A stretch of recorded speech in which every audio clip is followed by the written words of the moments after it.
Você já parou para pensar por que tanta gente odeia, presta muita atenção nessa palavra, mas odeia dinâmica de grupo? Pois é, eu sou Suzy Souza, sou coach de líderes e mentora de profissionais de RH e hoje a gente vai conversar um pouquinho sobre isso.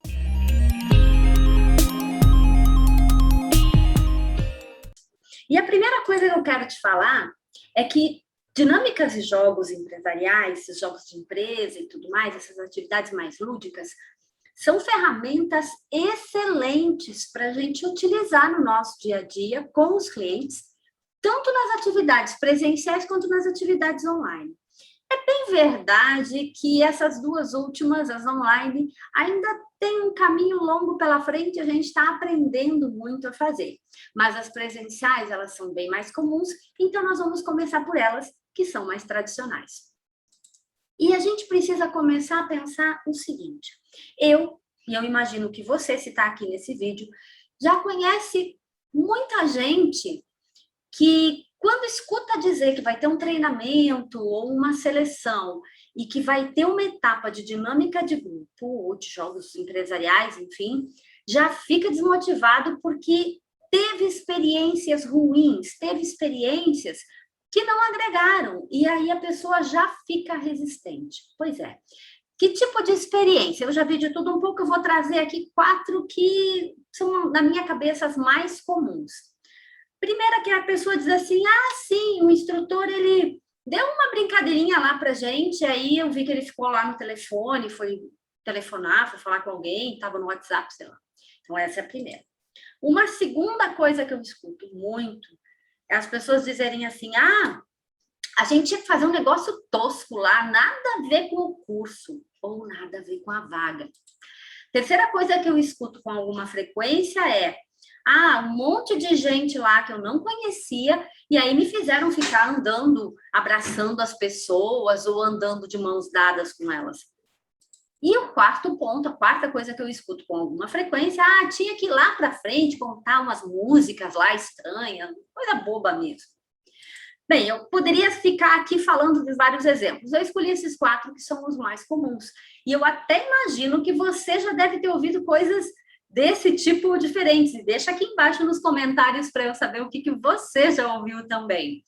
Bom, nós podemos falar de vários exemplos, eu vou contar com os exemplos de vocês aqui embaixo, mas vamos seguir porque eu quero falar um negócio que é super importante. Sabe de quem é a responsabilidade? Não a culpa, tá, gente? Mas a responsabilidade por isso acontecer é do instrutor, é do facilitador dessa atividade. E eu falo muito de que, sim, esse profissional não é culpado. Então, eu não estou dizendo que você tem culpa, mas é responsável por conduzir as coisas bem, conduzir as coisas de um modo positivo. Então, vamos nos concentrar nesse ponto aqui da responsabilidade.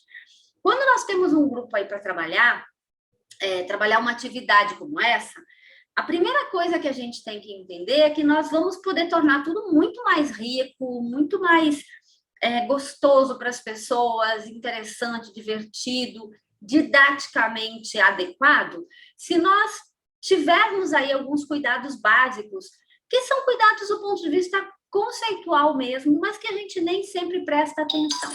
Seja aí pela rotina corrida, ou porque a gente não se preparou tecnicamente para fazer uma atividade dessas, afinal de contas, eu sei bem como é que é, isso já aconteceu comigo lá no início da carreira, a gente vai aprendendo no dia a dia e vai fazendo. Se não botar um basta e não for fazer uma preparação para isso, a gente está ali meio que trocando o pneu do carro andando, e isso não é o jeito mais adequado ou mais seguro de fazer. Mas vamos lá.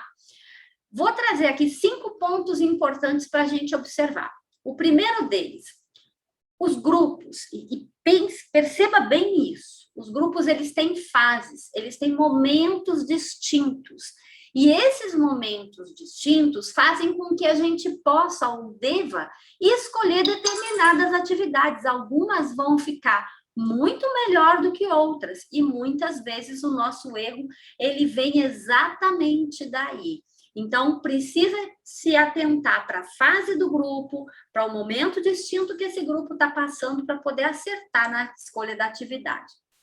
Segundo ponto super importante é que, eu não sei se você já percebeu, mas tem atividades que viralizam.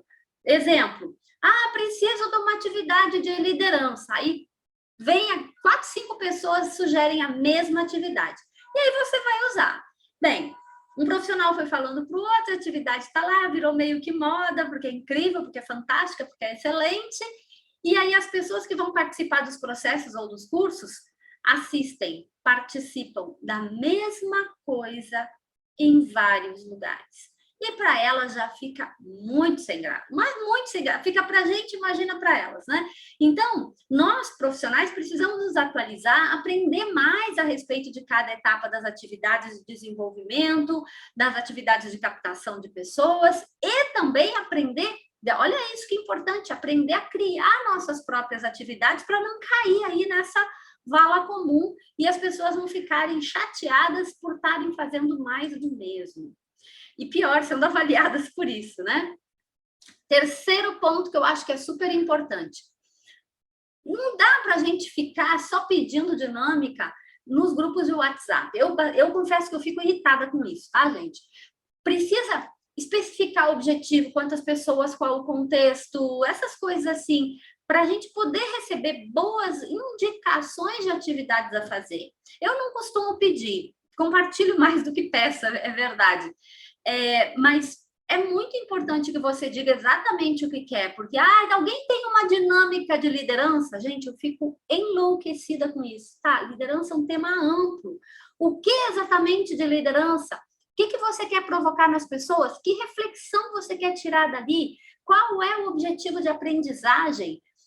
O que você quer, que o comportamento observável você quer tirar dali? Então, tem tantas coisas que precisam ser vistas que a pessoa que não tem a informação técnica acaba incorrendo nesse erro. Ela não tem uma formação adequada para isso. E aí, bom, ela não vai saber montar um briefing adequado, consequentemente, não sabe pedir direito, né? Então, esse é o terceiro ponto. Quarto ponto que é super importante. As pessoas falam, vou fazer o processamento. Eu não sei se você sabe, mas processamento é apenas uma das etapas que nós precisamos ficar atentos para encerrar uma atividade dinâmica de grupo ou jogos. Então, não se trata de simplesmente fechar. Se trata de respeitar cada uma das etapas de fechamento e não só o processamento. Como eu disse, ele é apenas uma das etapas, um dos pedacinhos de um fechamento, daquilo que a gente tem que fazer no final. Normalmente as pessoas dão a atividade, os participantes executam, a pessoa fecha, ela mesma fecha. Nós montamos aqui, nós fizemos isso, aprendemos tal coisa. Como assim? Não é assim que a gente fecha uma atividade. Tem uma metodologia para isso, né? Então, é importante que a gente saiba fazer isso para fazer direito e não cair nessa vala comum de as pessoas saírem falando mais uma psicóloga, mais um instrutor fazendo a mesma coisa, né? E não agregando valor. E a quinta coisa que a gente tem que observar é que para conduzir um grupo, para saber conduzir um grupo, a gente precisa gostar de ver o crescimento das pessoas através de uma atividade lúdica. Tem que ser prazeroso também para nós. Ok que a gente está trabalhando, está avaliando, está analisando as pessoas, mas isso pode e deve ser prazeroso. Até porque a gente dedica um tempo para identificar uma atividade, dedica um tempo para saber exatamente o que fazer. Então, isso vai fazer diferença, né? Então, a gente precisa curtir, sim. Tá vendo quanta coisa que tem aí?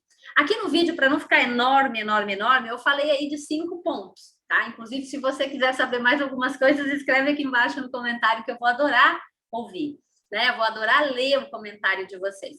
E se você quiser saber como é que faz isso direito, como é que faz isso com técnica, como é que faz isso para as pessoas saírem felizes depois de participar de uma atividade sua, eu vou deixar aqui embaixo o link para o nosso curso sobre dinâmicas de grupo para que você possa aplicar nas suas atividades aí de seleção, de desenvolvimento, de clima e dos trabalhos que você faz com as pessoas, porque é muito importante a gente aprender a fazer isso direito e as pessoas saírem dizendo que gostam de participar e que aprendem de verdade com essas ações.